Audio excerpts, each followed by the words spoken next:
தந்தை மகன் தூய் ஆவியாரின் பெயராலே. மூவேளை ஜெபம். ஆண்டவருடைய தூதர் மரியாவுக்கு தூதுரைத்தார். மரியா தூய் ஆவியினால் கருவுற்றார். அருள் நிறைந்த மரியே வாழ்க, ஆண்டவர் உம்முடனே, பெண்களுக்குள் ஆசி பெற்றவர் நீரே, உம்முடைய திருவேற்றிங்கனியாகிய இயேசுவும் ஆசி பெற்றவரே. புனித மரியே, இறைவனின் தாயே, பாவிகளாயிருக்கிற எங்களுக்காக இப்பொழுதும் எங்கள் இறப்பின் வேளையிலும் வேண்டிக் கொள்ளும் ஆமீன். இதோ ஆண்டவருடைய அடிமை, உமது சொற்படியே எனக்கு நிகழட்டும். அருள் நிறைந்த மரியே வாழ்க, ஆண்டவர் உம்முடனே, பெண்களுக்குள் ஆசி பெற்றவர் நீரே, உம்முடைய திருவயிற்றிங்கனியாகிய இயேசுவும் ஆசி பெற்றவரே. புனித மரியே, இறைவனின் தாயே, பாவிகளாயிருக்கிற எங்களுக்காக இப்பொழுதும் எங்கள் இறப்பின் வேளையிலும் வேண்டிக் கொள்ளும் ஆமீன். வாக்கு மனிதனானார், நம்முடைய குடிகொண்டார். அருள் நிறைந்த மரியே வாழ்க, ஆண்டவர் உம்முடனே, பெண்களுக்குள் ஆசி பெற்றவர் நீரே, உம்முடைய திருவயிற்றிங்கனியாகிய இயேசுவும் ஆசி பெற்றவரே. புனித மரியே, இறைவனின் தாயே, பாவிகளாயிருக்கிற எங்களுக்காக இப்பொழுதும் எங்கள் இறப்பின் வேளையிலும் வேண்டிக் கொள்ளும் ஆமீன். கிறிஸ்துவின் வாக்குறுதிகளுக்கு நாங்கள் தகுதி பெறும்படி இறைவனின் புனித அன்னையே எங்களுக்காக வேண்டிக் கொள்ளும். மன்றாடுவோமாக. இறைவா, உம் திருமகன் மனிதரானதே உம்முடைய வானதூதர் வழியாக நாங்கள் அறிந்திருக்கிறோம். அவருடைய பாடுகளினாலும் இறப்பினாலும் நாங்கள் உயிர்ப்பின் மாட்சி பெற உமது அருளை பொழிவீராக. எங்கள் ஆண்டவராகிய இயேசு கிறிஸ்து வழியாக உம்மை மன்றாடுகிறோம். ஆமேன்.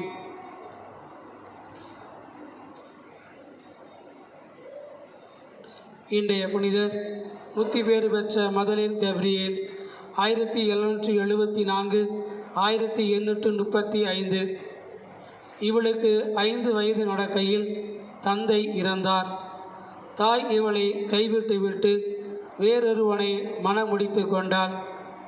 இவளை பராமரித்து வந்தவர்கள் இவளை அன்புடன் நடத்தவில்லை. இவளுக்கு அடிக்கடி நோய் வரும் என்றாலும் மகிழ்ச்சியோடு இருப்பாள், பிறரை மகிழ்விப்பாள். நாட்டில் புரட்சி ஏற்பட்டது. வெனிஸ் நகருக்கு ஓடிப்போனாள். உள்ளத்தில் உபத்திரங்கள் ஏற்பட்டன. வேதனை படுகிறவர்களை நன்கு தேற்றுவார். இவளுக்கு வயது 33 ஆயிற்று. தன் மகனுடைய பத்தினி ஆகும்படி தேவதாய் இவளை அழைத்தாள். எதிர்ப்பு ஏற்பட்டது. கடவுளின் உதவியால் அதை மேற்கொண்டு சில தோழிகளோடு ஓர் எளிய மடத்திற்கு சென்றாள். அங்கு புதிய சபை ஒன்று வேறு ஊன்றினாள். இவள் ஆன்ம நிறைந்தவள், தாழ்ச்சி உள்ளவள், மறைந்த வாழ்வை நேசித்தவள். இவளது சபை கன்னியர் தங்கள் ஊருக்கு தேவை என்று கேட்டார்கள். சபை நிறுவும்போது கடுமையான எதிர்ப்புகள் ஏற்பட்டது. அத்தரித்திரத்தில் வாழ்ந்தபோது கடவுள் மீது நம்பிக்கை வைத்து தன்னை மறந்து பிறருக்கு உதவி செய்தாள். நோயால் வருந்தினாலும் அதை பொருட்படுத்தாது அடிக்கடி உருக்கமாக ஜெபிப்பாள். தன் கன்னியருக்கு தாய்போல் இருந்தால் நோய் வந்தது. தவக்காலத்தின் 6வது வெள்ளிக்கிழமையான வியாகுல மாதா விழாவென்று இறக்கப் போவதாக முன் அறிவித்திருந்தாள். பலவீனமாக இருந்த போதிலும் முழந்தால் படியிட்டு மங்கள வார்த்தை மன்றாட்டை ஜெபிக்கும்போது சிரசை ஒரு சகோதரியின் கரங்களில் சாய்த்து அமைதியார் உயிர் விட்டார். மரியாள் நம்பிக்கை மீது வைப்பவர்கள் எல்லாம் முயன்றளவு முயற்சி செய்து இறைவன் மீது நம்பிக்கை வைக்க வேண்டும். ஜெபம். மரியாயே மாதாவே, நீரே எங்கள் நம்பிக்கை.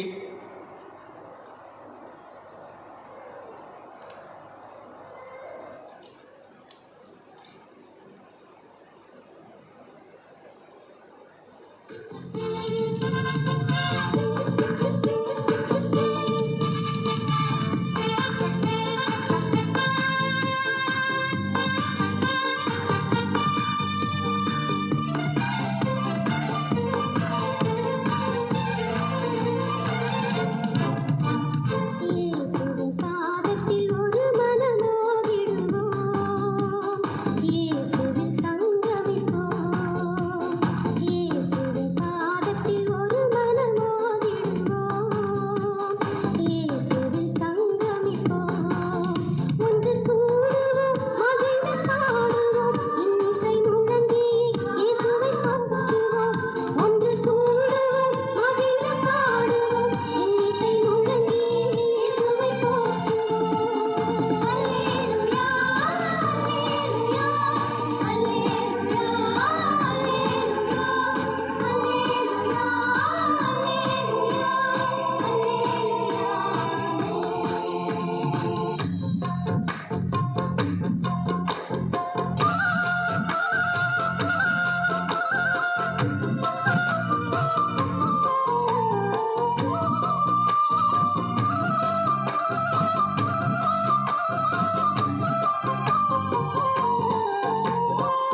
அன்புக்குரியவர்களே, இன்றைய தெய்வீக திருப்பலியை நன்றி திருப்பலியாகவும் வேண்டுதல் திருப்பலியாகவும் ஒப்புக் கொடுக்கின்ற ஒவ்வொருவருக்காகவும் செபிப்போம். தன்னுடைய பிறந்த நாளை கொண்டாடி அற்புத குழந்தை இயேசுவின் வழியாய் பெற்றுக்கொண்ட எல்லா நன்மைகளுக்கும் நன்றி திருப்பலியாய் திருப்பலியை ஒப்புக் கொடுக்கின்ற ஜா மரிய கலாவதி இவர்களுக்காகவும் பங்கினுடைய அன்பியே பொறுப்பாளர்களின் ஒருங்கிணைப்பாளர் இவருக்காகவும் இவருடைய குடும்பத்திற்காகவும் பிள்ளைகளுக்காகவும் செபிப்போம். தன்னுடைய 2வது பிறந்த நாளை கொண்டாடி கடவுளுக்கு நன்றி திருப்பலியாய் இத்திருப்பலி ஒப்புக் கொடுக்கின்ற கிங்ஸ்லி லீனா இவர்களின் மகன் சாண்டியாகோ ரூயிஸ் சேவியர் இவருடைய உடல் உள்ள சுகத்திற்காகவும் ஞான வளர்ச்சிக்காகவும் அமெரிக்கா வாழ் ஜெனிஃபர் தேவன்ராஜ் குடும்ப கருத்துக்கள் நிறைவேறவும் திருமணத்தின் பெரும் ஆசிரை நிரம்ப பெற்றுக்கொள்ளவும் இன்றைய திருப்பலியை வேண்டுதல் திருப்பலியாக ஒப்புக் கொடுத்து ஜெபிக்கின்றார்கள். இவர்களுக்காகவும் மன்றாடுவோம். மேலும் கோவில் ராஜேந்திரா குடும்பத்தில் உள்ள அனைவருக்கும் உடல் நலம் பெற வேண்டி வேண்டுதல் திருப்பலியாகவும் நன்றி திருப்பலியாகவும் ஒப்புக் கொடுக்கப்படுகிறது. மரிய ஜெனிஃபர் ஜான்சன் தம்பதியினர் குழந்தை இயேசுவின் தொடுதலை வேண்டி வேண்டுதல் திருப்பலியாக இத்திருப்பலி ஒப்புக் கொடுக்கப்படுகிறது. ஆண்டவருக்குள் நித்தலை பார்தலை அடைந்து 32வது ஆண்டினை நினைவு கூறுகின்ற மேரி ஜோசப் ஆண்மையிலை பாற்றிக்காகவும் 1ஆம் ஆண்டு நினைவு கூறுகின்ற செல்லையன் ஆண்மையிலை பாற்றிக்காகவும் இந்த திருப்பலியிலே மன்றாடுவோம்.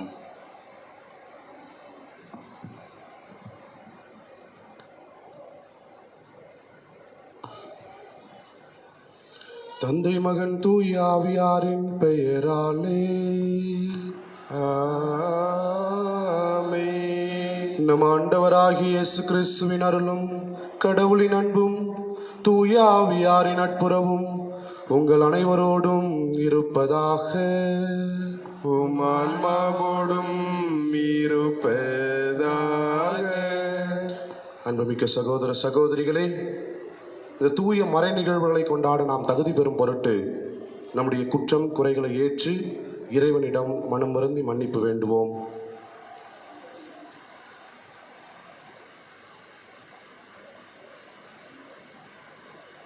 எல்லாம் வல்ல இறைவனிடமும் சகோதர சகோதரிகளே, உங்களிடமும் நான் பாவி என்று ஏற்றுக்கொள்கிறேன். ஏனெனில் என் சிந்தனையாலும் சொல்லாலும் செயலாலும் கடமைகள் தவறியதாலும் பாவங்கள் பல செய்தேன். என் பாவமே என் பெரும் பாவமே.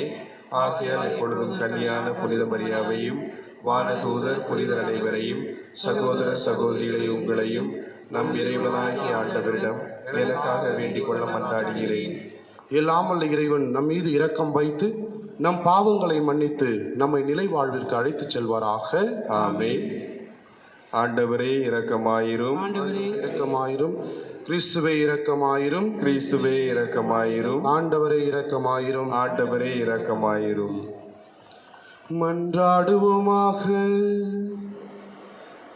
ஆண்டவரே, உம்மை நோக்கி மன்றாடுவோம் அடியாராகிய எங்களுடன் இருந்து உமது கனிவிரக்கத்தை என்றும் எங்கள் மீது பொழிந்தருளும். இவ்வாறு எங்களை படைத்து வழி நடத்துகின்றவர் நீரே என பெருமை கொள்ளும் எங்களுக்காக நீர் படைத்தவற்றை புதுப்பித்தவற்றை பாதுகாத்தருள உம்மை வேண்டுகின்றோம். உமோடு ஆட்சி செய்யும் எங்கள் ஆண்டவரும் உம் திருமகனுமாகிய கிறிஸ்து வழியாக உம்மை மன்றாடுகின்றோம்.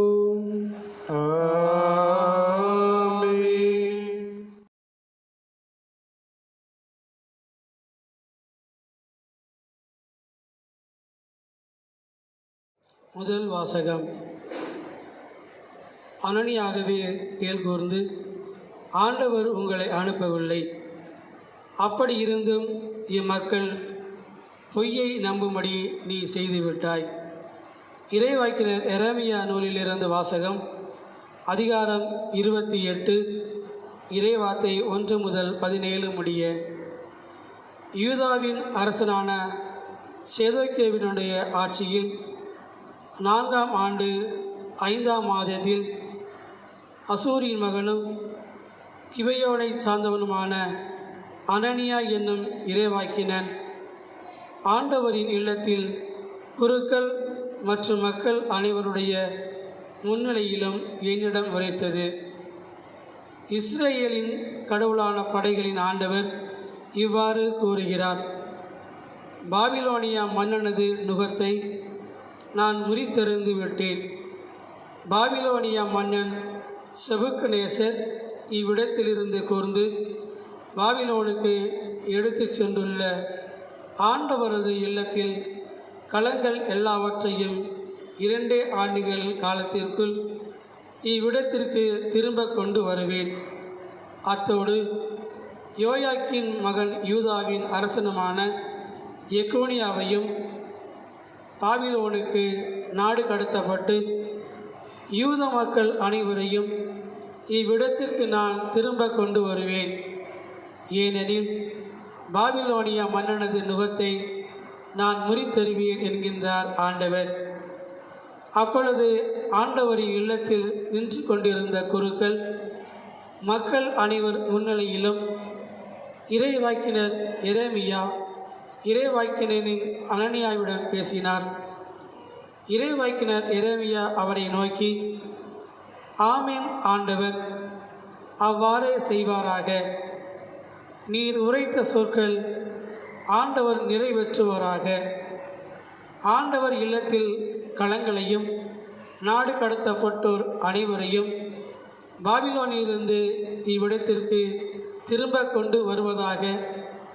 ஆயினும் உன் செவிகளிலும் மக்கள் அனைவரின் செவிகளிலும் விழும்படி நான் உரைக்கும் இச்சொற்கள் கவனித்து கேளும். உமக்கு எனக்கு முன்பே பண்டை நாட்களில் வாழ்ந்த இறைவாக்கினர் பல நாடுகள் பேரரசுகளுக்கு எதிராக போர், துன்பம், கொள்ளை நோய் ஆகிய பற்றி இறைவாக்கு உரைத்திருக்கின்றார். நல்லவற்றை முன்னறிவுக்கு இறைவாக்கினரை பொறுத்தவரை அவரது வாக்கு நிறைவேறும் பொழுதுதான் ஆண்டவர் அவரை உண்மையாகவே அனுப்பியுள்ளார் என்பது தெரிய வரும் என்றார். அதை கேட்ட இறைவாக்கினர் அனனியா இறைவாக்கினர் எரேமியா கழுத்தில் இருந்த நுகத்தை பிடுங்கி முறித்தெறிந்தான். மேலும் அனனியா எல்லா மக்கள் முன்னிலையிலும் ஆண்டவர் கூறுவது இதுவே: இவ்வாறு பாபிலோனியா மன்னன் செபுக்கத்நேசரின் நுகத்தை இன்னும் 2 ஆண்டுகளில் மக்களினத்தார் அனைவருடைய கழுத்தில் நின்று பிடுங்கி உரித்தொடுவார் என்றான். உடனே இறைவாக்கினர் எரேமியா அவ்விடம் விட்டு அகன்றார். இறைவாக்கினர் அனனியா இறைவாக்கினர் எரேமியாவின் கழுத்தில் இருந்த நுகத்தை முறித்தெறிந்த சில நாட்களுக்கு பின்னர் ஆண்டவரின் வாக்கு எரேமியாவுக்கு அருளப்பட்டது. நீ போய் அனனியாவிடம் சொல், ஆண்டவர் கூறுவது இதுவே: நீ மரநுகத்தை முறித்தெறிந்தாய், அதற்கு பதிலாக இரும்பு நுகத்தை செய்துகொள். ஏனெனில் இஸ்ரேலின் கடவுளாகிய படைகளின் ஆண்டவர் கூறுகின்றார்: இந்த மக்களினத்தார் அனைவரும் கழுத்தில் இரும்பு நுகத்தை வைத்துள்ளேன். ஆதலால் அவர்கள் பாபிலோனிய மன்னன் செபுக்கத்நேசருக்கு அடிபணிந்து பணிவிடை செய்வார்கள். காட்டு விலங்குகளையும் அவனிடம் ஒப்புவித்திருக்கிறேன். அப்பொழுது இறைவாக்கினர் எரேமியா இறைவாக்கினர் அனனியாவிடம் கூறியது: அனனியாவே, கூர்ந்து கேள். ஆண்டவர் உன்னை அனுப்பவில்லை. அப்படி இருந்தும் இம்மக்கள் பொய்யான நம்பும்படி நீ செய்துவிட்டாய். எனவே ஆண்டவர் கூறுகிறார்: இதோ நான் இவ்வுலகினின்று உன்னை அனுப்பி வைக்கப் போகிறேன். ஆண்டவருக்கு எதிராக மக்கள் கிளர்ச்சி செய்யுமாறு நீ போதித்தால் இந்த ஆண்டிலேயே நீ சாவாய். அவ்வாறே அதே ஆண்டு 7ஆம் மாதத்தில் இறைவாக்கினன் அனனியா மாண்டான். ஆண்டவரின் அருள்வாக்கு. இறைவனுக்கு நன்றி.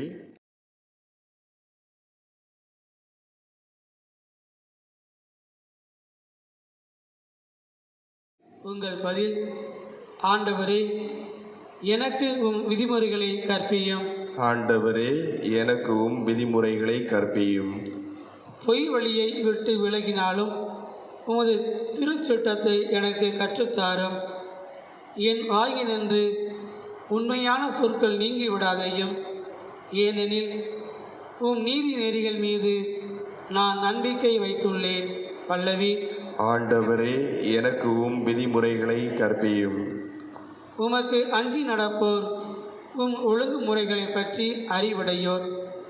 என் பக்கம் திரும்பாதவாறு உம் நியமனங்களை பொறுத்த மட்டில் என் உள்ளம் மாசற்றதாய் இருப்பதாக. ஆனால் நான் வெட்கமுறேன். பல்லவி. ஆண்டவரே, எனக்கு உம் விதிமுறைகளை கற்பியும். தீயோ என்னை அழிக்க காத்திருக்கின்றனர். நானோ உம் ஒழுங்குமுறைகளை ஆழ்ந்து சிந்திக்கின்றேன். உம் நீதி நெறிகளை விட்டு நான் விலகவில்லை, ஏனெனில் நீர் தாமே எனக்கு கற்றுத் தந்தீர். பல்லவி. ஆண்டவரே, எனக்கு உம் விதிமுறைகளை கற்பியும். அல்லேலூயா, அல்லேலூயா, அல்லேலூயா, அல்லேலூயா, அல்லேலூயா, அல்லேலூயா, அல்லேலூயா, அல்லேலூயா. மனிதர் அப்பத்தினால் மட்டுமல்ல,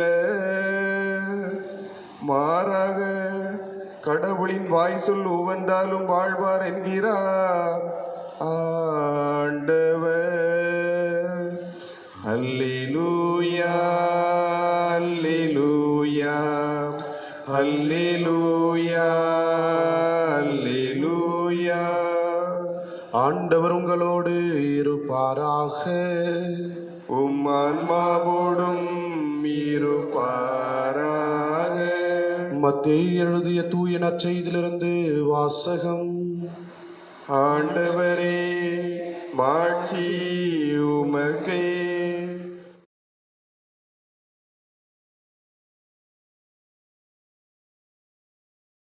மத்தேயு எழுதிய தூய நற்செய்தி அதிகாரம் 14 இறை வார்த்தைகள் 22 36 முடிய.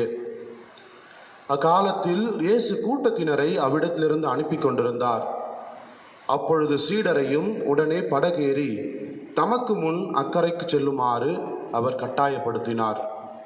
மக்களை அனுப்பிவிட்டு அவர் தனியே இறைவனிடம் வேண்டுவதற்காக ஒரு மலையின் மேல் ஏறினார்.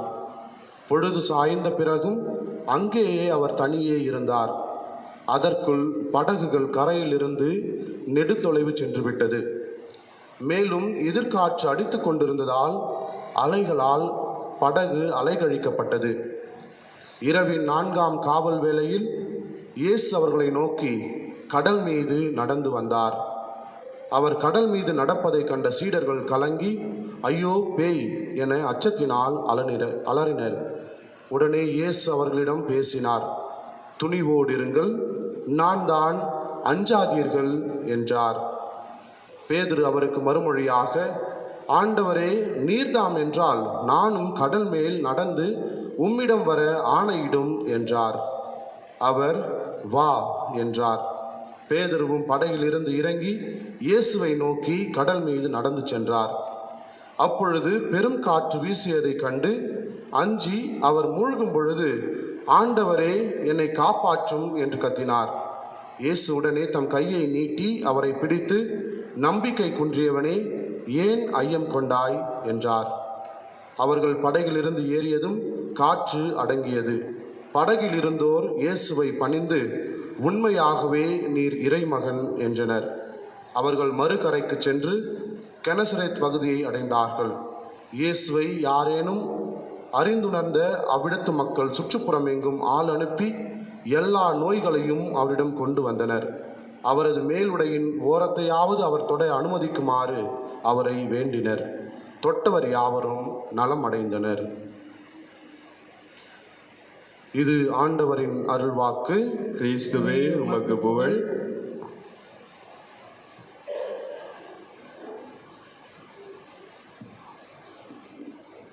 இயேசுவில் அன்புக்குரியவர்களே, ஆண்டின் புதுக்காலம் 18ஆம் வாரத்தின் திங்கட்கிழமை. இன்றைய இறைவார்த்தை வழிபாடு இரு செய்திகளை தியானிக்கவும் வாழ்வாக்கவும் நமக்கு அழைப்பு கொடுக்கிறது. இன்று நாம் வாசிக்க கேட்ட முதல் வாசகம் இறைவாக்கினர் எரேமியா புத்தகத்திலிருந்து எடுக்கப்பட்ட பகுதி. இறைவாக்கினர் எரேமியா 7ஆம் நூற்றாண்டினுடைய பிற்பகுதியிலும் 6ஆம் நூற்றாண்டினுடைய முற்பகுதியிலும் வாழ்ந்தவர். இவருடைய காலகட்டத்தில் இவருடைய பணி மிகுந்த சவால் நிறைந்ததாய் இருந்தது. காரணம், இவர் இஸ்ரவேல் மக்களுக்கு நிகழவிருந்த தண்டனையை பற்றி முன்னறிவிக்கின்றார். இவர்கள் பாபிலோனுக்கு நாடு கடத்தப்படுவார்கள் என்று சொல்லியும், எருசலேம் திருக்கோவில் அழிவுக்கு உட்படுத்தப்படும் என்பதையும் அறிவிப்பு செய்தார். யூத மக்களை பொறுத்தவரையில் எருசலேமில் இருந்த திருக்கோவில் மிக மிக முக்கியமானது, மிகவும் புனிதமாய் கருதப்பட்ட ஒன்று. எனவே எரேமியாவினுடைய இத்தகைய இறைவாக்குகள் கேட்டவர்களுக்கு பெரும் அதிர்வை அளிக்கிறது. எனவே இறைவாக்கினர் எரேமியா பல வேளைகளில் துன்பத்திற்கும் உள்ளாகவிருந்தது. அவருடைய துன்பங்களை குறித்து எரேமியா புத்தகம் 36 45 முடிய உள்ள பகுதிகளில் நாம் வாசிக்கின்றோம். இஸ்ரவேல் மக்களுக்கு நிகழவிருந்த தண்டனைகளை முன்னறிவிக்கின்ற எரேமியா இறைவாக்கினர் அவர்களுக்கு வரவிருக்கின்ற நல்வாழ்வு பற்றிய இறைவாக்குகளையும் உரைப்பவராக இருந்தார் என்பது எரேமியாவை குறித்த செய்தியாக நமக்கு சொல்லப்படுகிறது. இன்றைய முதல் வாசகத்தில் இந்த எரேமியா இறைவாக்கினர் ஆண்டவரால் அழைக்கப்பட்டவர் என்பதை ஆண்டவர் மீண்டும் ஒரு முறை உறுதிப்படுத்துகின்றார். காரணம், இன்றைய முதல் வாசகம் எரேமியா புத்தகம் 28ஆம் அதிகாரம் முழுவதையும் நாம் தியானித்தோம். எரேமியாவையும் அனனியாவையும் குறித்து நாம் வாசிக்க கேட்டோம். அனனியா என்கின்ற இறைவாக்கினன் கடவுள் இப்படி செய்ய போகிறார் என்று சொல்லி ஆலயத்திலிருந்து இறைவாக்கு உரைக்கின்றான். உண்மை எதுவெனில் இவன் கடவுளால் அழைக்கப்பட்ட இறைவாக்கினன் அல்ல. கடவுள் தன்னை அழைத்ததாக விளம்பரப்படுத்தி கொண்ட இறைவாக்கினன். அரசர்களுக்கு எது நேரிடும் என்பதை கடவுளிடமிருந்து கேட்டறியாமல் அரசர்களிடமிருந்து நன்மதிப்பை பெற்றுக்கொள்ளவும் செல்வத்தை சேர்த்து கொள்ளவும் தனக்கான புகழை தானாகவே உருவாக்கி கொள்ளவும் இறைவாக்கினன் என்று சொல்லி அன்றைய சமூகத்தில் உலாவிய ஒருவன். ஆனால் கடவுளால் பெயர் சொல்லி அழைக்கப்பட்டு இறை மக்களுக்கு இறைவாக்கு உரைக்க அழைக்க பெற்றிருந்த எரேமியா அவன் பொய் இறைவாக்கினன் என்பதை அவர் நிரூபிக்கின்றார். அவனுடைய முகத்தை கிழித்தெறிகின்றார். நீ உரைக்கின்ற இறைவாக்குகள் பொய்யானவை, நீ ஆண்டவருடைய வாக்கை அறிவிப்பதில்லை என்று சொல்லி அவன் முகத்தின் முன்பாக அவனுக்குரிய தண்டனையை கடவுளிடமிருந்து பெற்று தருகின்றார். அன்புக்குரியவர்களே, இன்றைய முதல் வாசகத்தை போல் நாம் 1 அரசர்கள் புத்தகத்திலும் வாசிக்கின்றோம்.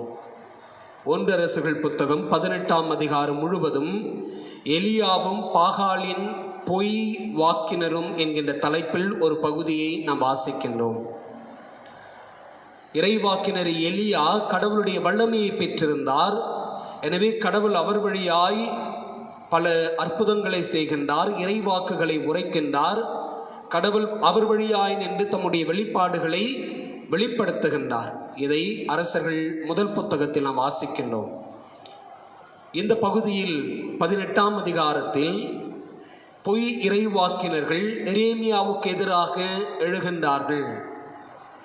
எனவே அவர்கள் பொய் இறைவாக்கினர் என்பதை நிரூபிப்பதற்காகவே அந்த கார்மேல் மலையில் அவர்கள் முன்பாக ஒரு மாபெரும் செயலை செய்து முடித்து கடவுள் அவரோடு இருந்து பொய் இறைவாக்கினர்கள் அனைவரையும் அழித்தொழிக்கின்றார்.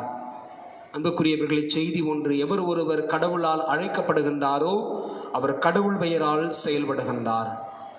எவர் ஒருவர் கடவுளுடைய பெயரை எடுத்துக்கொண்டு கடவுள் அழைத்ததாக செயல்படுகின்றாரோ அவரை கடவுள் அருவருக்கின்றார். ஒரு கட்டத்தில் கடவுள் அவர்கள் யார் என்பதை வெளிக்காட்டி விடுகின்றார் என்று அப்படி நிறைய குழுமங்கள் எழுகின்றன, நிறைய மனிதர்கள் எழுகின்றார்கள். கடவுளுக்கு விரோதமாய் இப்பொழுதெல்லாம் பல கிளை சபைகள், தாங்களாகவே உருவாக்குகின்ற கிளை சபைகள் என்று கார்ப்பரேட் கம்பெனிகள் போல் செயல்படுகிறது. கடவுள் இதை உங்களுக்கு செய்வார், இயேசு இதை உங்களுக்கு செய்வார், நீங்கள் இயேசுவிடம் வாருங்கள், இறையாட்சி சமீபமாய் இருக்கிறது என்று சொல்லி அவர்களுடைய அழகு நிறைந்த வார்த்தைகளால் மற்றவர்களை கவர்ந்தெழுத்து தங்களுடைய பொருளாதாரத்தை உயர்த்தி கொள்ளுகின்றார்கள். கடவுளுக்குரிய மனிதர்களாயில்லாமல், கடவுள் விரும்புகின்ற அறச்செயல்களை செய்கின்றவர்களாயில்லாமல் என்று பல 100 பேர் இருக்கிறார்கள். அவ்வப்பொழுது அவர்களை குறித்த செய்திகளை நாம் கேட்டுக்கொண்டுதான் இருக்கின்றோம். அன்புக்குரியவர்களே, இன்றைய முதல் வாசகத்தின் வழியாய் கடவுள் நமக்கு தருகின்ற செய்தி, எவரெல்லாம் கடவுளுடைய திருப்பெயரால் அழைப்பை பெற்று தேர்ந்தெடுக்கப்பட்டு அபிஷேகம் செய்யப்பட்டு கடவுளின் திருக்கோவிலில் நின்று கடவுளுக்காகவும் மனிதர்களுக்காகவும் பணியாற்றுகின்றார்களோ அவர்களுக்காக நாம் சிறப்பாய் ஜெபிக்க அழைக்கப்படுகின்றோம். அவர்களுடைய அழைப்பில் அவர்கள் இறுதி வரை உறுதியாயிருந்து கடவுளுக்கேற்ற இறை மனிதர்களாய் அவர்கள் இருக்க வேண்டும் என்று சொல்லி ஜெபிக்க நாம் அழைக்கப்படுகிறோம். அப்படி என்றால் இன்று நாம் நம்முடைய பரிசுத்த திருச்சபைக்காக ஜெபிக்க அழைக்கப்படுகின்றோம். திருச்சபையை திறம்பட வழிநடத்துகின்ற நம்முடைய திருத்தந்தை பிரான்சிஸ் அவர்களுக்காகவும் அவரோடு இணைந்து செயல்படுகின்ற எல்லா அருள் பணியாளர்களுக்காகவும் கருதினாள்களுக்காகவும் பேராயர்களுக்காகவும் ஆயர்களுக்காகவும் திருத்தந்தையோடு இணைந்து அறச்செயல்களில் தங்களை ஈடுபடுத்தி கொண்டு செயலாற்றுகின்ற பல்வேறு அமைப்புகளைச் சேர்ந்த நற்செய்தி பணியாளர்களுக்காகவும் நாம் சிறப்பாக ஜெபிக்க அழைக்கப்படுகின்றோம். கடவுள் அவர்களை தாங்க வேண்டும், பொய் இறைவாக்கினர்களிடமிருந்து அவர்களை காக்க வேண்டும், தம் மக்களை கடவுளுடைய விருப்பத்திற்கு ஏற்ப வழிநடத்துகின்ற மெய் இறைவாக்கினர்களாய் கடவுளின் மனிதர்களாய் இவர்கள் வாழ்வின் இறுதி வரை இருக்க வேண்டும் என்று சொல்லி நாம் ஜெபிக்க அழைக்கப்படுகின்றோம். குறிப்பாக அவர்களுடைய அழைத்தலில் அவர்கள் ஊன்றி நிற்க, கடவுள் அவர்களுக்கு பக்கபலமாய் இருக்க நாம் அவர்களுக்காக ஜெபிக்க அழைக்கப்பட்டிருக்கிறோம் என்பது இன்றைய முதல் வாசகம் நமக்கு தருகின்ற செய்தியாய் நான் உணர்கின்றேன். இன்றைய நற்செய்தியில் இயேசு கடல் மீது நடந்து வருகின்ற நிகழ்வை குறித்து நாம் வாசிக்கின்றோம். அதற்கு முந்தைய பகுதியில் நாம் நேற்றைய தினம் வாசிக்க கேட்டோம். இயேசு 5000 பேருக்கும் அதிகமானவர்களுக்கு வயிறார உணவு கொடுத்தார், நோயாளர்களை குணப்படுத்தினார் என்று சொல்லி நாம் வாசிக்க கேட்டோம். அன்புக்குரியவர்களே, இந்த நிகழ்வு அல்லது இந்த சம்பவம் நடைபெறுவதற்கு அங்கிருந்த ஒரு சிறுவன் காரணமாயிருக்கின்றான். இயேசு சீடரிடம் சொல்லுகின்றார், இங்கு வந்திருக்கிறவர்களுக்கு நீங்கள் உணவு கொடுங்கள் என்று சொல்லி. ஆனால் அவர்கள் சொல்லுகிறார்கள், எங்களிடத்தில் ஒன்றுமில்லை, இது பாலை நிலமாயிற்று. மீண்டும் சொல்லுகிறார்கள், இங்கே ஒரு சிறுவனிடத்தில் 5 அப்பங்களும் 2 மீன்களும் இருக்கிறது என்று சொல்லி. அந்த சிறுவன் தன்னிடம் இருந்ததை இயேசுவிடம் கொண்டு வருகின்றான். பெற்றுக்கொண்ட இயேசு அதை ஆசீர்வதிக்கின்றார். அது அற்புதமாய் மாறுகிறது. அன்புக்குரியவர்களே, அழுத்தமான செய்தி. எதை நாம் இயேசுவிடம் கொண்டு வந்து கொடுக்கிறோமோ இயேசு அதை ஆசீர்வதித்து பல மடங்கு ஆக்குகின்றார். அது எதுவாக இருந்தாலும் நாம் செய்ய வேண்டியதெல்லாம் நம்மை இயேசுவிடத்தில் ஒப்பு கொடுப்பது, நமக்குரியதை இயேசுவிடத்தில் அர்ப்பணிப்பது, இயேசுவிடம் காணிக்கையாய் கொடுத்து விடுவது. நீங்கள் பொறுப்பெடுத்துக் கொள்ளும், நீர் என்னை ஆளும், நீர் என்னை வழிநடத்தும், நீர் எனக்குரியதை செய்து முடியும் என்று சொல்லி இயேசுவிடத்தில் நாம் கொடுக்க வேண்டும். அதைத்தான் இன்றைய நற்செய்தியும் வலியுறுத்துவதாய் நான் பார்க்கின்றேன். இயேசு தனிமையான இடத்திற்கு எல்லாருக்கும் உணவு கொடுத்து நோயாளர்களை குணப்படுத்தி அனுப்பிவிடுகின்றார். சீடர்களை மட்டும் அழைத்து கொண்டு ஒரு இடத்திற்கு செல்லுகின்றார். அங்கு அவர் மாலை வரை நேரத்தை ஜெபத்தில் செலவிடுகின்றார். சீடர்களை மறுகரைக்கு போகும்படி அனுப்பிவிடுகின்றார். இயேசு தன்னுடைய ஜெபத்தை முடித்து கொண்டு தம் சீடர்களோடு இணைவதற்கு அவர் கடல் மீது நடந்து வருகின்றார். இயேசு நடந்து வருவதை இயேசு என்று அறியாத சீடர்கள் அஞ்சுகின்றார்கள். இயேசு சொல்லுகின்றார், துணிவோடு இருங்கள், அஞ்சாதீர்கள். இயேசு தம்முடைய சீடர்களை பலப்படுத்துகின்றார். அவர்கள் நம்பிக்கை குன்றியவர்களாய் இருக்கின்றார்கள். ஒன்றை கண்டபொழுது அவர்கள் பயம் கொள்ளுகின்றார்கள். அன்புக்குரியவர்களே, இன்றைய நோய் தொற்றை இன்றைய நற்செய்தியோடு கூட நாம் பொருத்தி பார்க்கலாம். ஒன்றுமில்லாத வெறுமனே காய்ச்சலையும் சளியையும் உருவாக்குகின்ற ஒரு சிறு கிருமியை இன்று பூதமாக்கி நம்மை எல்லாம் அச்சத்திற்குள் உட்படுத்திவிட்டு என்று நம்மை ஆளுகின்றவர்கள் குளிர்காய்கின்றார்கள், பணம் சேர்க்கின்றார்கள். அவர்கள் விரும்புகின்ற எல்லா திட்டங்களையும் நம்மையெல்லாம் முடக்கி வைத்துவிட்டு அவர்கள் ஒரு பகுதியில் செய்து கொண்டுதான் இருக்கின்றார்கள். அது இயேசுதான் என்பதை அறிகின்ற பேதுரு, ஆண்டவரை நானும் வர விரும்புகிறேன் என்று சொல்லி இயேசுவிடம் மொழியை இயேசுவும் வா என்று சொல்லுகின்றார். ஆனால் அவர் நம்பிக்கை இழந்து போகின்றார். நாம் கூட இந்த கொள்ளை நோய் காலத்தில் இப்படித்தான் நம்பிக்கை இழந்தவர்களாயிருக்கின்றோம். இந்த நோய் போய்விடாதா? இந்த நோய் தொற்று ஒழியாதா? மீண்டும் இயல்பு நிலை திரும்பாதா? நாம் இப்படியே மடிந்து போவோமா? நம்முடைய நம்முடைய பிள்ளைகளுக்கான எதிர்காலம் இல்லாமல் போய்விடுமா? நம்முடைய பிள்ளைகளுக்கான மங்கள நிகழ்வுகள் நடக்காமல் போய்விடுமா என்று சொல்லி நாம் கூட எண்ணி கலங்கி அச்சத்தில் வாழ்ந்து கொண்டிருக்கின்றோம். அன்புக்குரியவர்களே, இயேசு சீடர்களோடு இருந்த பொழுது சீடர்கள் துணிவு பெற்றார்கள். இயேசுவிடம் எல்லாரையும் இயேசுதான் என்று அறிந்து நோயாளர்களை மீண்டும் கொண்டு வருகின்றார்கள். அவருடைய ஆடையினுடைய நிழல் பட்டால் போதும் என்று நம்பிக்கையோடு வந்தவர்கள் குணமடைந்தார்கள். அவருடைய ஆடையின் விளிம்பை தொட்டவர்கள் நலமடைவோம் என்கின்ற நம்பிக்கையில் வந்தவர்கள் நலமடைந்தார்கள். அன்புக்குரியவர்கள், எப்பொழுது நாம் நம்மை இயேசுவிடம் ஒப்படைக்கின்றோமோ அப்பொழுது இயேசு முழுமையாய் நம்மை பொறுப்பெடுத்துக் கொள்ளுகின்றார். இதைத்தான் இன்றைய இறைவார்த்தை வழிபாடு நமக்கு சொல்லுது. எரேமியா தன்னை கடவுளிடம் ஒப்புக் கொடுக்கின்றார், கடவுள் பொறுப்பெடுத்துக் கொள்ளுகின்றார். இயேசுவிடம் சிறுவன் அப்பங்களையும் மீனையும் கொண்டு வந்து கொடுக்கின்றான். இயேசு பொறுப்பெடுத்துக் கொள்ளுகின்றார். கூடியிருந்த எல்லாருக்கும் பரிவு கொண்டு வயிறார உணவு கொடுக்கின்றார். இயேசு சீடர்களிடம் வருகின்றார். அவர்களை துணிவோடு இருக்க அவர்களை பலப்படுத்துகின்றார். தம்முடைய உடனிருப்பால் அவர்களை தொடர்ந்து தன்னுடைய களப்பணிக்கான அற்புதமான மனிதர்களாய் அவர்களை பயிற்சிப்பிக்கின்றார். அன்புக்குரியவர்கள், எப்பொழுது நாம் நம்மை இயேசுவிடம் முழுமையாய் ஒப்பு கொடுத்து விடுகின்றோமோ அப்பொழுது இயேசு எல்லாவற்றையும் பொறுப்பெடுத்துக் கொள்ளுகின்றார். எனவே தான் பேதுரு தன்னுடைய திருமடலிலே அழகாய் சொல்லுகின்றார், உங்கள் கவலைகளை எல்லாம் அவர் மீது போட்டு விடுங்கள், ஏனெனில் அவர் உங்கள் மீது கவலை கொண்டுள்ளார். இயேசு நம் மீது கவலை கொண்டுள்ளார். எனக்கு இந்த கவலை, எனக்கு அந்த கவலை, எனக்கு இது இல்லை, எனக்கு அது இல்லை என்று சொல்லி நம்மை நாமே காயப்படுத்திக் கொள்வதற்கு பதிலாக, நம்மை நாமே துன்புறுத்தி கொள்வதற்கு பதிலாக, நம்மை நாமே அங்கலாய்ப்பு படுத்திக் கொள்வதற்கு பதிலாக, நம்மை நாமே நொந்து கொள்வதற்கு பதிலாக நம்மையும் நமக்குரியதையும் நம்மிடத்தில் இருக்கின்ற எல்லாவற்றையும் கொண்டு வந்து இயேசுவிடத்திலே நாம் கொடுப்போம். மாதத்தினுடைய தொடக்க வாரத்தில் இருக்கின்றோம். இந்த மாதம் முழுவதும் கடவுள் நம்மை பொறுப்பெடுத்துக் கொள்ள வேண்டும், நம்முடைய குடும்பங்களை பொறுப்பெடுத்துக் கொள்ள வேண்டும், நம்முடைய சமூகத்தை பொறுப்பெடுத்துக் கொள்ள வேண்டும் என்று சொல்லி எல்லாவற்றையும் கொண்டு வந்து இயேசுவிடத்தில் ஒப்பு கொடுக்க கடவுள் என்று நமக்கு அழைப்பு கொடுக்கின்றார். அழைப்பு ஏற்றவர்களாய் தொடர்ந்து நாம் ஜெபிப்போம். காரணம், வார்த்தை சொல்லுகின்றது, உங்களை அழைத்தவர் நம்பிக்கைக்கு உரியவர். உங்களை அழைத்தவர் நம்பிக்கைக்குரியவர். இயேசு நம்மை பெயர் சொல்லி அவருடைய மக்களாய், மகனாய், மகளாய், குடும்பத்தினராய், சமூகத்தினராய் வாழ நமக்கு திருமுழுக்கின் வழியாய் அழைப்பு கொடுத்து அர்ச்சித்திருக்கின்றார், அபிஷேகம் செய்திருக்கின்றார். இந்த நம்பிக்கையில் நாம் தொடர்ந்து வாழ்ந்திட அருள் வேண்டுவோம்.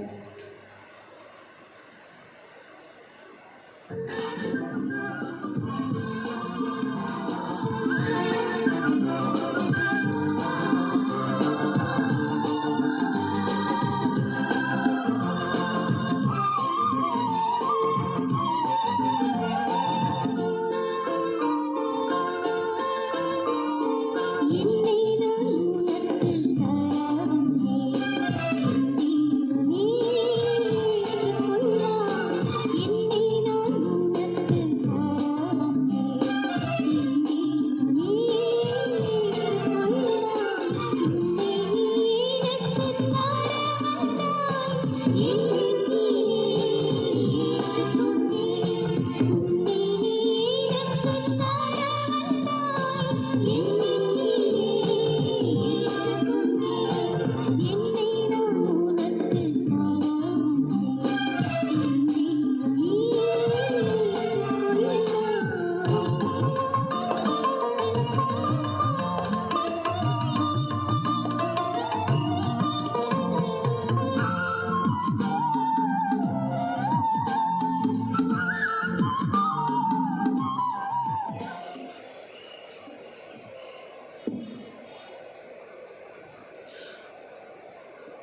சகோதர சகோதரிகளே, என்னுடையதும் உங்களுடையதுமான இப்பலி எல்லாம் அல்ல தந்தையாக இறைவனுக்கு ஏற்றதாகும்படி மன்றாடுங்கள்.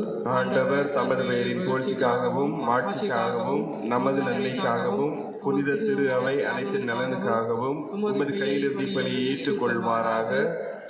ஆண்டவரை காணிக்கைகளை கனிவுடன் புனிதப்படுத்தி அருள உம்மை வேண்டுகின்றோம். இந்த ஆன்மீக பலியின் காணிக்கையை ஏற்று எங்களை உமக்கு நிலையான கொடையாக மாற்றுவீராக. எங்கள் ஆண்டவராகிய கிறிஸ்து வழியாக உம்மை மன்றாடுகின்றோம். ஆமென். ஆண்டவர் உங்களோடு இருப்பாராக. உம் ஆன்மாவோடும் இருப்பாராக. இதயங்களை மேலே எழுப்புங்கள். ஆண்டவரிடம் எழுப்பியுள்ளோம்.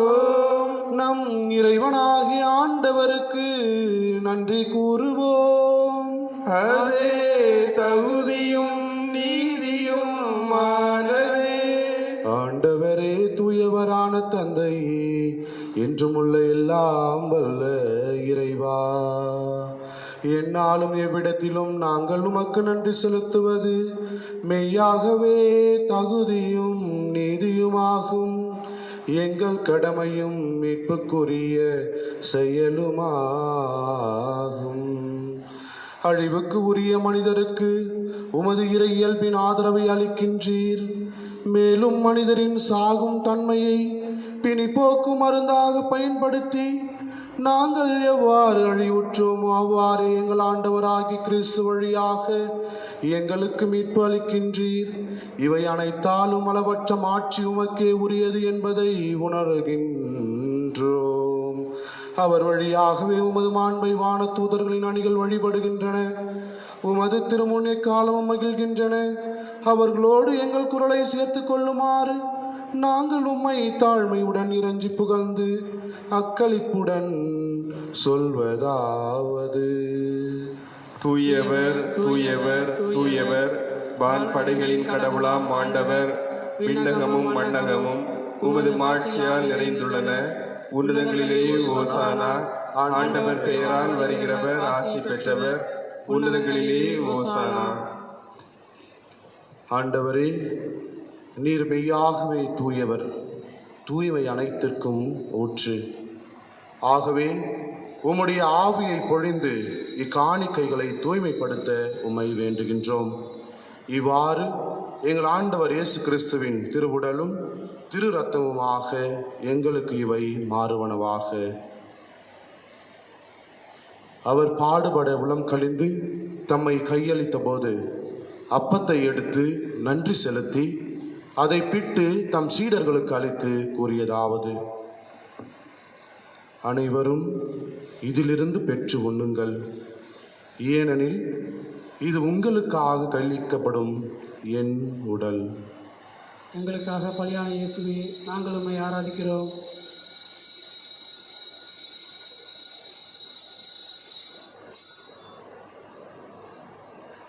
அவனமே இரவு விருந்தை அருந்திய பின் கிண்ணத்தையும் எடுத்து உமக்கு நன்றி கூறி தம் சீடர்களுக்கு அளித்து அவர் கூறியதாவது: அனைவரும் இதிலிருந்து பெற்று பருகுங்கள், ஏனெனில் இது புதிய நிலையான உடன்படிக்கைக்குரிய என் இரத்தத்தின் கிண்ணம். இது பாவ மன்னிப்புக்கென்று உங்களுக்காகவும் பலருக்காகவும் சிந்தப்படும். இதை என் நினைவாக செய்யுங்கள். எங்களுக்காக பலியான இயேசுவே, நாங்கள் உம்மை ஆராதிக்கிறோம்.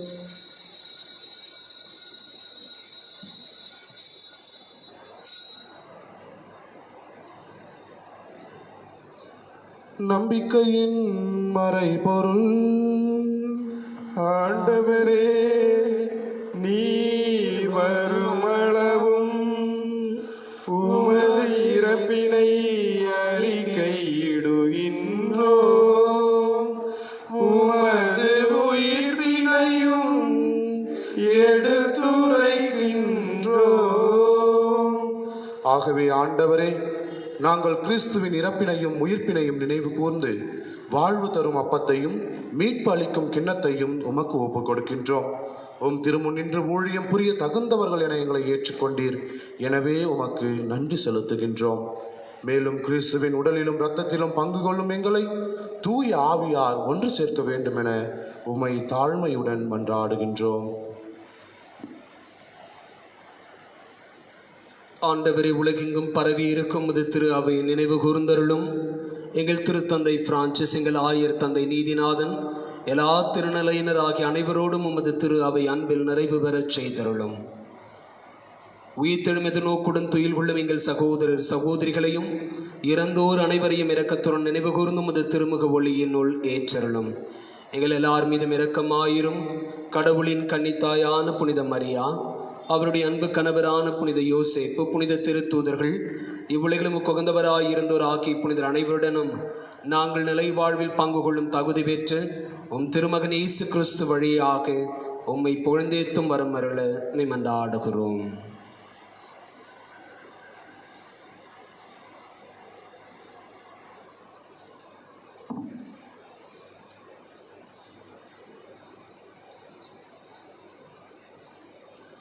இவர் வழியாக இவரோடு இவரில் எல்லாம் வல்ல இறைவனாகிய தந்தையே, தூய ஆவியாரின் ஒன்றிப்பில் எல்லா புகழும் ஆட்சியும் என்றென்றும் உமக்கு உரியதே.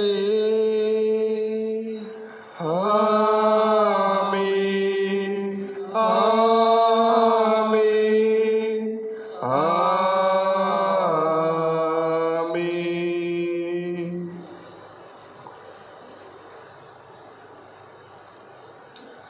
மீட்பரின் கட்டளையால் கற்பிக்கப்பட்டு இறை படிப்பினையால் பயிற்சி பெற்ற நாம் துணிந்து சொல்வோம். விண்ணுலகில் இருக்கின்ற எங்கள் தந்தையே, உமது பெயர் தூயதென போற்ற பெறுக. உமது ஆட்சி வருக. உமது திருவுளம் விண்ணுலகில் நிறைவேறுவது போல மண்ணுலகிலும் நிறைவேறுக. எங்கள் அன்றாட உணவை இன்று எங்களுக்கு தாரும். எங்களுக்கு எதிராக குற்றம் செய்வோரை நாங்கள் மன்னிப்பது போல எங்கள் குற்றங்களை மன்னியும். எங்களை சோதனைக்கு உட்படுத்தாதையும் தீமையிலிருந்து எங்களை விடுவித்தருளும். ஆண்டவரே, தீமை அனைத்திலுமிருந்து எங்களை விடுவித்து எங்கள் வாழ்நாளில் அமைதியை கனிவுடன் அருள உம்மை மன்றாடுகின்றோம். உமது இரக்கத்தின் உதவியால் நாங்கள் பாவத்திலிருந்து எப்பொழுதும் விடுதலை பெற்று யாதொரு கலக்கமும் இன்றி நலமாயிருப்போமாக. நாங்கள் எதிர்நோக்கியிருக்கும் பேரின்பத்திற்காகவும் எம் மீட்பராகிய இயேசு கிறிஸ்துவின் வருகைக்காகவும் காத்திருக்கின்றோம். ஏனெனில் ஆட்சியும் வல்லமையும் மாட்சியும் என்றென்றும் உமதே. ஆண்டவரே இயேசு கிறிஸ்துவே, அமைதியை உங்களுக்கு விட்டுச் செல்கிறேன், என் அமைதியையே உங்களுக்கு அளிக்கிறேன் என்று உம் திருத்தூதர்களுக்கு மொழிந்தீரே. எங்கள் பாவங்களை பாராமல் உமது திரு அவையின் நம்பிக்கையை கண்ணோக்கி உமது திருவுளத்திற்கு ஏற்ப அதற்கு அமைதியையும் ஒற்றுமையும் அளித்தருள்வீராக. என்றென்றும் வாழ்ந்து ஆட்சி செய்கின்றவர் நீரே. ஆமென். ஆண்டவருடைய அமைதி உங்கள் அனைவரோடும் இருப்பதாக. உம் ஆன்மாவோடும் இருப்பதாக. கிறிஸ்து வழங்கும் அமைதியை ஒருவரோடு பகிர்ந்து கொள்வோம். சமாதானம். உலகின் பாவங்களை போக்கும் இறைவன் செம்மறியே, எங்கள் மேல் இரக்கமாயிரும். உலகின் பாவங்களை போக்கும் இறைவன் செம்மறியே, எங்கள் மேல் இரக்கமாயிரும். உலகின் பாவங்களை போக்கும் இறைவன் செம்மறியே, எங்களுக்கு அமைதி அளித்தருளும்.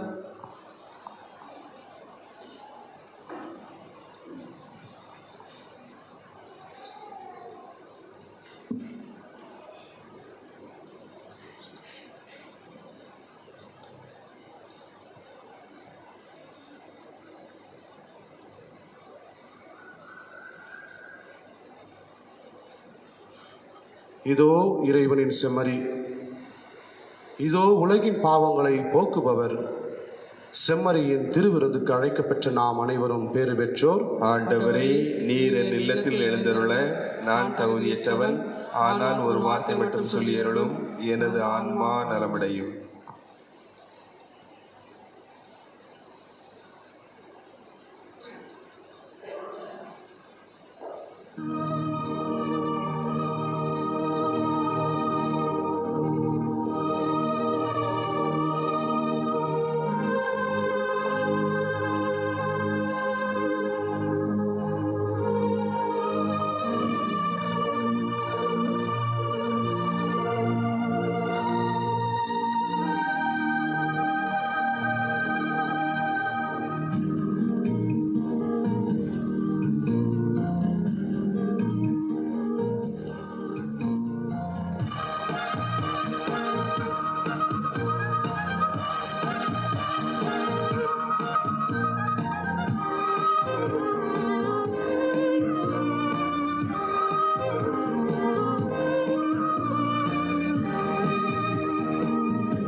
மன்றாடுவோமாக. ஆண்டவரே, விண்ணக கொடையால் புதுப்பிக்கப்பெற்ற நாங்கள் உமது முடிவில்லா உதவியையும் உடனிருப்பையும் பெற்றுக்கொள்ள செய்தருளும். எங்களை என்றும் கனிவுடன் காக்க தவறாத நீர் நிலையான மீட்புக்கு எங்களை தகுதியுள்ளவராக்குவீராக. எங்கள் ஆண்டவராகிய கிறிஸ்து வழியாக உம்மை மன்றாடுகின்றோம். ஆமென். ஆண்டவர் உங்களோடு இருப்பாராக. உம் ஆன்மாவோடும் இருப்பாராக. எல்லாம் வல்ல இறைவன் தந்தை, மகன், தூய ஆவி உங்கள் அனைவரையும் ஆசிர்வதிப்பாராக. ஆமென். சென்று வாருங்கள், திருப்பலி நிறைவேறிற்று. இறைவனுக்கு நன்றி.